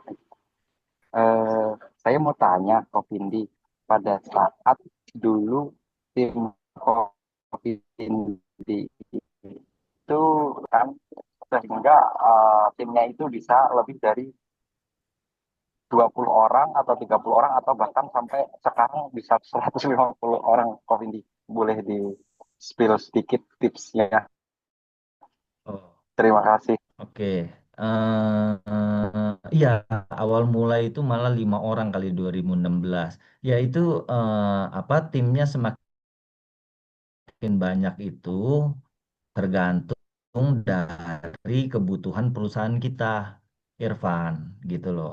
Kita sudah membutuhkan belum? Tapi awal-awal nih, kalau memang tadi modal kita sendiri semua kita kerjain sendiri dulu gitu. Karena kan modal kita sedikit ya, awal semua saya pasang banner apa itu belum banyak, karyawan itu semua kita kerjain sendiri karena belum bisa sanggup bayar gaji Hmm. karyawan gitu ya. Nah, kita tadi yang kamu tanya bisa 10, 20, 30, 40, 50, kita banyak karyawan bukan buat gaya-gayaan gitu, tapi kita banyak karyawan ya memang udah tangan kita cuma dua, jamnya cuma 24 jam, tim yang 10 orang ini udah nggak bisa menghandle nih kerjaan yang kita punya, perusahaan udah bertumbuh nih, akhirnya mesti 20 orang gitu. Jadi bingkai kayu kamu kira-kira pemesanannya misalnya waktu awal 10 orang cukup nih, misalnya bingkai kayunya 100, terus pemesanan naik 500. Ya kalau mesti nambah orang ya nambah orang kan jangan sampai pemesanan itu nggak terrealisasi untuk dikirim kan. Oh, oke oke. Gitu. Yang tahu yang tahu jadi 10, 20, 30, 40, 50 kamu. Tapi kalau boleh Gitu. tahu kok dengan sekarang tim 150 orang itu yang direct ke Covindi itu berapa orang kok? Nah, ya, yang direct ke saya itu yang saya hafal ya, di bawah saya itu direct 1, 2, 3, ya 10 lah yang saya benar-benar hafal ya, 15 gitu, yang lain tuh saya udah agak nggak hafal gitu. Itu yang lama-lama deh, yang udah ikut saya 5 tahun, ataupun jabatannya udah supervisor marketing pun saya udah mulai nggak kenal itu, yang di bawah tim sales tuh udah nggak kenal. Kalau dulu ya karena karena apa namanya struktur organisasinya nggak besar, saya langsung sales pun saya yang ini kan meeting, saya yang training. Kalau sekarang udah salesnya bukan saya yang training kan, supervisor. Di atas supervisor ada manajer marketing gitu. Jadi yang di bawah Oh, saya mungkin pertanyaan kamu yang nggak nyampe 20 orang lah yang saya udah bener-bener di bawah saya hafal oke. gitu. Maunya sih hafal semua ya, gitu. Iya maunya, tapi nggak bisa. Berarti kalau kalau dengan 10 orang itu beda-beda divisi kok. Kalau boleh tahu kok. Iya, beda-beda divisi. Ada divisi finance, ada di finance aja ada accounting lagi kan. Di Ya. finance tuh ada uang masuk, yang terima uang masuk, uang keluar, ada tim admin KPR, ada apa marketing, supervisor marketing, ya banyak, ada tim project di lapangan, Hmm, banyak ya. banyak. Thank you Iya, kok, thank you kok. thank you, Sama. semangat ya. Pelan-pelan aja pokoknya nih, yang mudah-mudah seringnya mau cepet-cepet nih, 10 karyawan, 20, 50, santai santai. Pelan-pelan. Cepet-cepet malah Ya, siap, lewat ini. siap, siap. Oke. Oke. Oke. Thank you Irfan. Sukses selalu ya. Oke, next kita akan lanjut ke Kak Tamara First. Kak Tamara First mungkin bisa open mic. Oke, halo Kak. Oh iya, Halo. sorry nih Kak. Ini kebetulan saya apa temannya Kak. Kak ini mau tanya nih sama Koko nih. Siap. Koko ini kan kebetulan kok ini saya buka usaha F&B ya. Udah dari 2013 awal. Wih, Sorry, hebat. maaf, 2013 awal, 2023 awal kok. Oh, hebat. Udah 2013 sudah sustain. Enggak gue. Maaf, Siap, dari siap. Siap kok. dari 2023 awal kok saya buka. Kebetulan branding nama brandnya saya yang udah saya buat dari 2023 itu, ya kan? Eh, Terus muncullah kok ternyata ada brand yang sama gitu. Itu menurut Koko tuh gimana ya gue ya untuk ngatasin yang itu ya? Apa bisa ya kita buat nama brand yang mungkin ada tambahan belakangnya gitu? Maksudnya kayak karena namanya sama dan kebetulan juga nama yang saya buat itu apa ya gue ya? Eh, Istilahnya kalau di daerah saya itu kan saya di Bali kok. Kebetulan saya namanya Tuniang kok. Nah, Tuniang ini kebetulan di Bali itu kan artinya nenekku. Nah, sama lah nih namanya. Cuma kebetulan ya karena yang satunya ini punya eh, apa ya selebgram gitu. Jadi yang punya saya ini jadinya apa ya eh, seolah kayak ngejiplak gitu kok. Itu gimana kok solusinya kok? Oke. Terima kasih kok. Siap. Pertanyaan yang bagus nih. Ini baru baru tadi kita ada di grup Ko Andrew ya, yang 100 orang lah intinya gitu. Ini baru, nanti kalian coba cross check.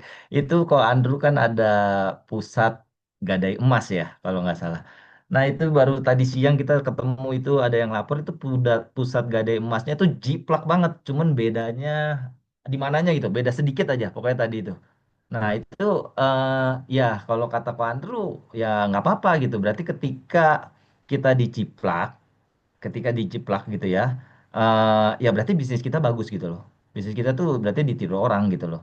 Nah, kita tinggal tunjukin aja value proposition memang dari bisnis kita. Jadi yang pusat gadai emas Joko Andrew kan pakai mesin gitu kan. Tapi yang ini satu lagi pas ditanya sama pusat gadai ini juga, tapi dia digosok gitu. Nah, meskipun dengan kamu pun seperti itu. Nah, perbedaan kamu ditonjolkan dengan yang tadi meskipun namanya sama.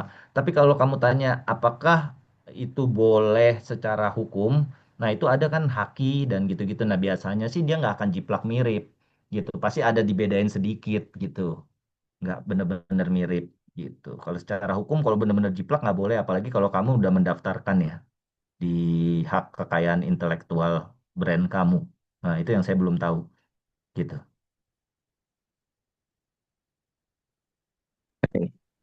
Oh gitu ya, Bu. Iya, kok. Jadi kebetulan memang karena saya tuh ngawalnya dari minus kok. Jadi eh, untuk nama brand ini belum saya daftarkan juga. Dan memang Oh, dari brandnya yang satunya itu udah terdaftar kok. Jadi memang ada pusing oh, dan iya itu kok. Jadi kayak oh, aduh iya, gimana nih iya. gitu kan. Sedangkan apa namanya kita pakai sosial media juga dan kebetulan juga beberapa ada yang FYP gitu kan. Yang pada Jadi akhirnya bener, orang-orang ya kok. mm-mm. Jadi bener-bener jiplak sama sekali dong ya, karena dia mungkin udah tahu kali ya, kamu belum daftarin gitu ya. Bener-bener mirip, nggak ada perubahan sama sekali ya. Mungkin di belakangnya aja kok. Jadi otomatis ya, Oh, ya sebenarnya sama aja sih sebenarnya gitu. Karena memang di Bali itu kan untuk penamaan itu artinya nenek itu kan apa ya, tuh sama lah gitu kok pastinya. mm-mm. Nah cuma Mm-mm. kebetulan yang saya jual ini kebetulan juga sama juga akhirnya gitu. Jadi orang-orang komen di sosial media itu dikiranya saya yang ngikutin karena memang saya bukan public figure gitu loh atau selebgram gitu lah kok. Iya, Gitu iya, iya. di komenan itu jadi oh ini bukannya punya ini ya gitu ini bukan punya ini ya gitu jadi rada pusing juga gue aduh gimana gitu kan Iya, gitu iya. kok karena apa saya ini udah buka beberapa kan gue dan namanya ya untuk di daerah yang saya tempatin sekarang ini udah pada tahu juga gitu sedikit tidaknya gue gitu saya bingung apa saya ganti atau gimana ya gitu kok maksudnya. Iya, eh kalau pesan saya sih dari pertama ya itu juga saya belajar dari kawan tuh jangan nggak usah apa ribut-ribut gitu. Malah hukum nanti yang ada kita nggak fokus buat besarin bisnis itu yang kawan Andrew bilang. Terus yang kedua, kalau dari saya apakah kita berubah brand tergantung ya kalau kamu masih bisa ada power untuk tetap mempertahankan brand ya dipertahankan panggil media kamu bikin advertorial kalau kamu pencetusnya di tahun berapa di awal itu dibuat diangkat jadi kan perbedaannya kan sekarang kamu kekalahannya dia yang lebih branding dan kamu belum gitu kan. Untuk menonjolkan itu nah kamu coba tonjolkan gitu memang kan awalnya dari kamu tahun berapa kamu bisa bikin advertorial tuh ke media-media gitu. Gitu selama benar ya gitu kan gitu sih kalau dari saya cuman ya mungkin ada kekurangan lagi tadi dari kamu budget ya budget promosinya agak ini ya kurang ya seperti itu dia kan nggak mungkin bisa membuat cerita kalau dia mulai di tahun berapa kan kamu yang duluan tahunnya kamu ceritain aja bisnis kamu dan itu disebar sih kalau saya bilang seperti itu jadi ketahuan oke. Baik kok terima kasih kok. Thank you. Oke, thank you. Sukses selalu ya. Oke, selanjutnya dari ini Kak Irfan Frame mau tanya lagi. Saya pin, mungkin bisa unmute kalau mau bertanya lagi.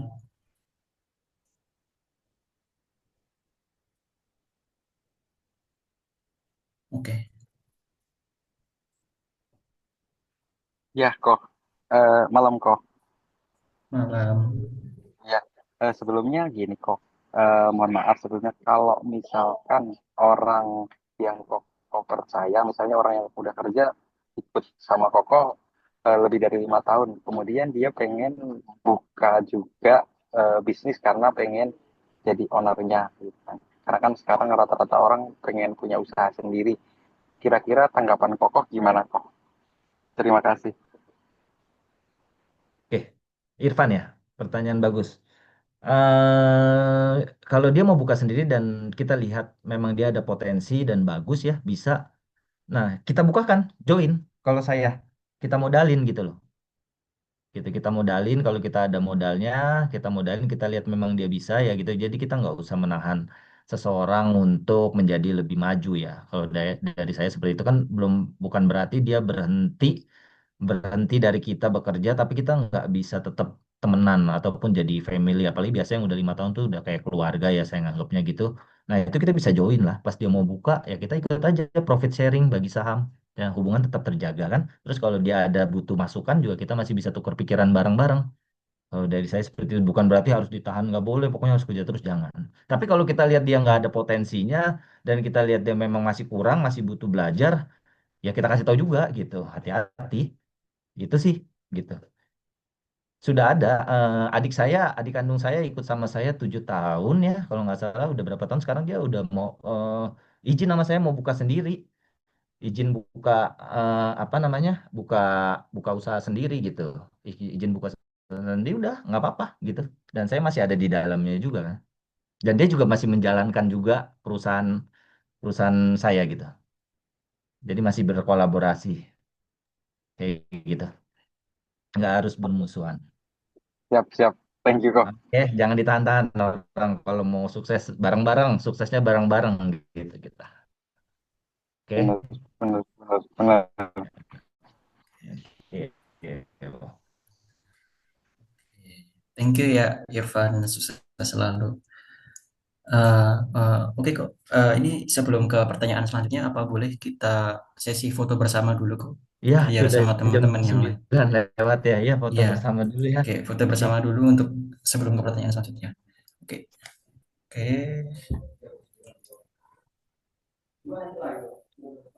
oke. 1, 2, 3. Oke, selanjutnya. Oke, 1, 2, 3. Oke, oke. Next kok. Ini lanjut ke pertanyaan selanjutnya atau bagaimana? Kok, Sudah oh kayaknya. sudah. Masih ada yang bertanya lagi? Udah kayaknya ya. Aduh. Oh, oke. Udah ya teman-teman mungkin ya. Nanti kalau ini bisa di IG tanya-tanya nggak apa-apa. IG saya sama kok, Vindi Wong juga. Gitu. Oke, Ya. oke, oke. Thank Thank you you ya kok buat Nabil, iya. thank you teman-teman semua BBKA udah mau belajar malam-malam nih, luangin waktu. Saya senang banget, saya yakin nih orang-orang sukses semua nih, karena kan udah malam harusnya istirahat. Thank you ya semua ya. Izin pamit ya semua, makasih. Malam. Oke. Thank you kok.